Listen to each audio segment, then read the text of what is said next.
Hello hi friends, welcome back to my channel. आज हम जिस टॉपिक के बारे में बात करने जा रहे हैं डेट्स एन एडिटोरियल जो कि लिखा है सुहासिनी हैदर जी ने। इन दिस एडिटोरियल उन्होंने बात करी है इंडियाज़ फॉरेन पॉलिसी के बारे में, the challenges to be faced in 2025 that are standing up front, और 2024 में इंडियंस फॉरेन पॉलिसी के पर्सपेक्टिव से क्या मेजर इवेंट्स हमारे नेबर में या फ्रॉम द वर्ल्ड ऑर्डर में जो देखने को मिली, उन पे हम बात करेंगे। सो फार हमने देखा 2025 में पहले से ही बहुत सारी अनसर्टेन ग्लोबल इवेंट्स देखने को मिल रही थी, जहाँ की एक तरफ रशिया यूक्रेन का वॉर था, फिर सीरिया में हमने देख लिया, मोस्ट इम्पोर्टेंटली हमने अपने बांग्लादेश में अपने क्लोजली नेबर के साथ जो इवेंट हुआ जिसमें शेख हसीना जी को वहाँ से निकलना पड़ा, और किस तरह से एक स्ट्रॉन्ग एलाई जिसको हम मानते थे बांग्लादेश को, वो हमारा एक एस्ट्रेंज्ड नेबर हो गया। उस पर हम बात करेंगे। But looking at the event of Bangladesh, because ये एक ऐसा इवेंट है कि हमारा लेमैन भी इस पे सोचता है, क्योंकि बांग्लादेश को हमें पता 1971 में क्या हुआ, किस तरह से बांग्लादेश फॉर्म हुआ, उसके बाद हमारे रिलेशनशिप्स कैसे रहे उनके साथ। उस सब को देखते हुए हमें इंडियन फॉरेन पॉलिसी के लिए जो एक बहुत बड़ा चैलेंज है, that is to remain poised for change. हमें कुछ ना कुछ ट्विकिंग्स ऐसी करनी पड़ेंगी जिस तरह से, और ये चेंजेस ऐसे भी होने चाहिए, हम डायरेक्ट आके, और ऐसा है भी नहीं इंडिया की फॉरेन पॉलिसी ऐसी है भी नहीं कि हम जाके पहले उनसे डिस्प्यूट अराइज करेंगे या हम उनसे बिगाड़ेंगे, नो। बट हमें कुछ इस तरह की ट्वीट करनी पड़ेंगी जो चेंजेस हुई हैं हमारे नेबर में भी, वो हमारे खिलाफ कम से कम जाए, और जाए भी तो हम उन्हें डेटोनाइज कर पाए। डेट्स डिफरेंट टॉपिक, उस पर हम फिर कभी बात करेंगे। अभी इस पे रहते हैं from the what were the high points in India external relations. High points देखा जाए तो इस पे हम हाई पॉइंट्स जो देखने को मिले वो हम सिंस 2020 में चाइना के साथ अगर देखें तो लाइन ऑफ एक्चुअल कंट्रोल पे चाइना का और हमारा इंडिया का डिस्प्यूट, ये बहुत पुराना डिस्प्यूट और क्योंकि ये 2020 से हम देख रहे हैं, गलवान से स्टार्ट हुआ था एंड लद्दाख में भी ये देखने को मिला है हमें, और जिसमें कि कुछ टॉक्स से चीज़ें सेटल डाउन नहीं हो रही थी, बट उसके लिए हम नेगोशिएशन टेबल पर चाइना और इंडिया दोनों आ चुके हैं after the first formal Modi ji Jinping meeting at Kazan in 5 years।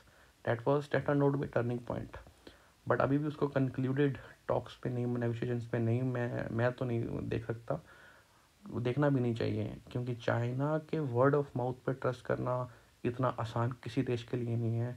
क्योंकि जब ये नेगोशिएशन टॉक्स चल रही थी तो यूएस की एक रिपोर्ट आई थी कि चाइना ने अभी भी अपनी आर्मी को बॉर्डर पे बैठा के रखा है, और ऊपर से हमें इंडिया को बोल रहा है चाइना कि नहीं, हम अपनी आर्मी पीछे हटाएंगे। तो these are the things to be captain to check. ठीक है, द ईयर जो स्टार्टिंग हुई थी 2024 की, तो वो इमैनुअल मैक्रोन की विजिट से हुई थी, who was the Republic day guest.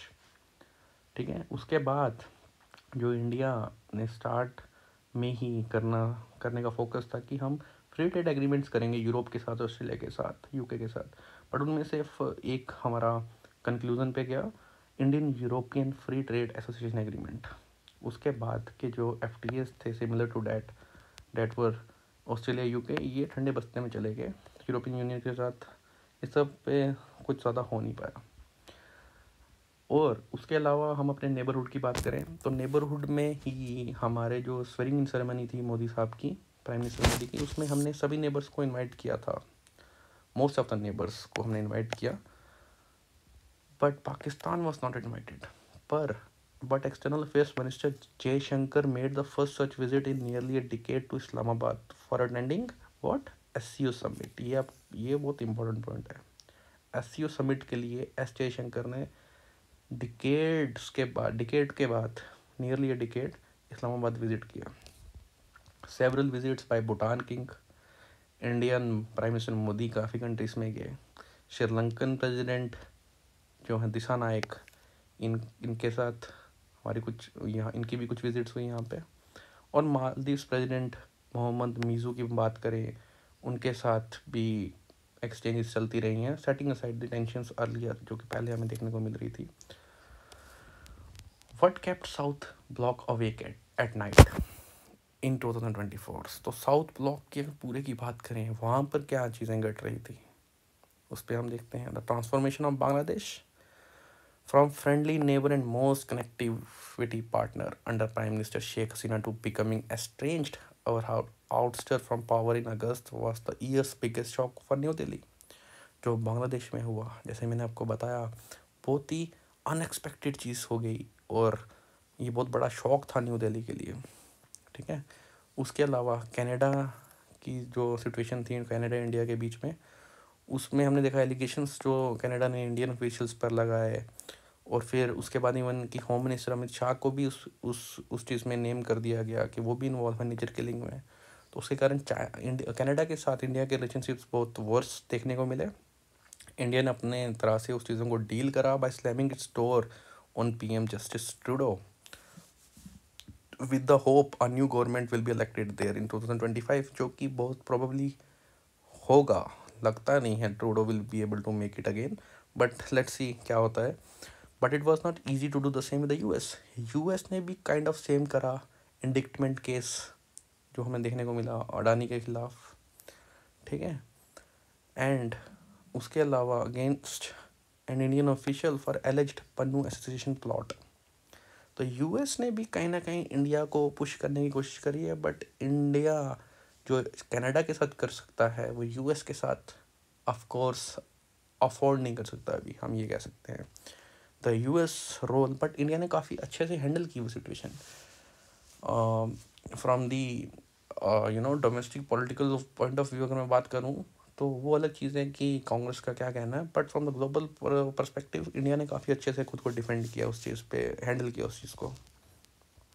और उसके अलावा यूएस का इंटरेस्ट साउथ एशियन नेबरहुड में और चाइना का जो गतिविधियाँ हैं उनको देखा जाए तो एक कॉन्टिन्यूइंग चैलेंज है इंडिया के लिए।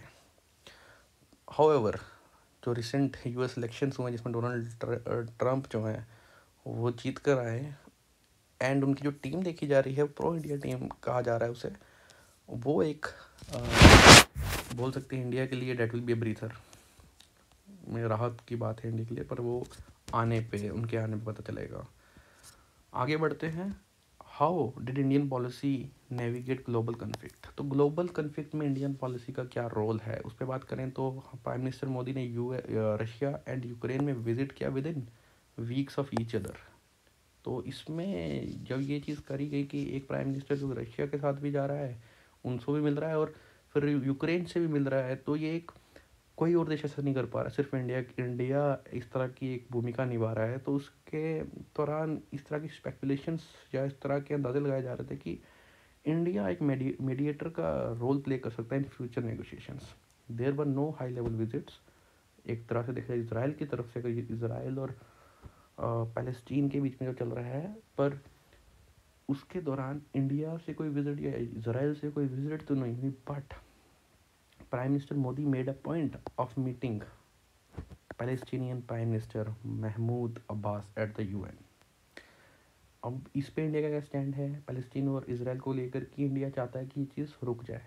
इससे बहुत सारी कैजुअलिटीज़ हो रही हैं, सिविल कैजुअलिटीज़ हो रही हैं, और इंडिया अपना जो यूएन में एक रेजोल्यूशन लाए जाने की कोशिश करी गई seeking to bring Israel to account for the killings of more than 45,000 in Gaza.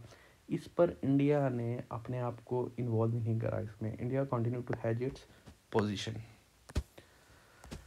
ठीक है। उसके अलावा वेस्ट एशियन कंट्रीज़ के साथ इंडिया ने बायलैटरली इंगेज करने की कोशिश करी, जिसमें देखा जाए तो मल्टीलेटरल इनिशिएटिव्स लिए गए लाइक IMEC, I2U2, कुछ इस तरह की चीज़ें। हम वेस्ट के साथ हमारा इंगेजमेंट चलती रही। 2025 में एक बहुत ज़्यादा चैलेंज जो बड़ा देखने को मिल रहा है, जो कि हो सकता है that probably will be Iran and the US Israel combine conflict. ये राइस हो सकती है। ये अब ट्रम्प के एडमिनिस्ट्रेशन को संभालने के बाद ही चीज़ें क्लियर होंगी, बट फोकस यहाँ पर हो सकता है, that is more predictable we can say. अब 2025 के लिए इंडियन डिप्लोमेटिक कैलेंडर में क्या है फॉर मिस्टर जयशंकर? तो अभी हमने रिसेंटली, हमें मालूम है कि 2025 के एंडिंग दिसंबर में हम हैं, और जयशंकर साहब ने विज़िट करी है वॉशिंगटन की, और मीटिंग कर रहे हैं किसके साथ? ट्रम्प ट्रांजिशन टीम के साथ। दैट इंडिकेट्स कि US will be a priority in 2025 for India. आपको क्या लगता है? काइंडली कमेंट्स में ज़रूर बताएं। एंड फ्रॉम माय पर्सपेक्टिव मुझे लगता है कोई चॉइस इतनी ज़्यादा नहीं है इंडिया के पास, बिकॉज बिडेन जो थे, उनका रशिया के साथ जो एक टक्कर है, उनका उनकी आइडियोलॉजी है या उनकी जो एक पॉलिसी है, उसमें इंडिया को बहुत कम रूम मिलता है अपने आप को फैलाने का, हमारे यहाँ ना स्ट्रेच करने का। But US under Trump has a different perspective. उसका इंडिया फिर से कैसे यूज़ करता है, दैट वो एक इंटरेस्टिंग चीज़ है देखने के लिए। तो 2025 में क्वाड समिट के लिए ट्रम्प आ सकते हैं इंडिया।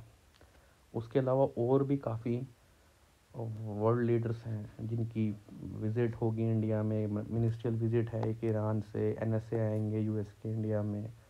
सो इस तरह की चीज़ें 2025 में हमें देखने को मिलेंगी। Indian point of view, India के जो फॉरेन एक्सचेंज हैं वो, उन सब की बात करें, foreign exchange in terms of diplomatic relationships की बात कर रहे हैं हम। इंडोनेशियन प्रेसिडेंट जो हैं प्रेबोवो सुबिएंटो, ये रिपब्लिक डे गेस्ट होने वाले हैं इंडिया के। और Russian prime minister Vladimir Putin भी दिल्ली को विजिट कर सकते हैं, his first since the war began. ठीक है, तो ये सब चीज़ें हैं इस समय में, जब कि हम एक तरफ रशिया के साथ अपनी दोस्ती को बढ़ावा दे रहे हैं, वहाँ से हम एक्सपेक्ट कर रहे हैं कि ट्रम्प की प्रो इंडिया टीम है। ये सब चीज़ें किस तरह से उतरती हैं फ्रेम पे, ये सब आने वाले साल में हमें पता चलेगा।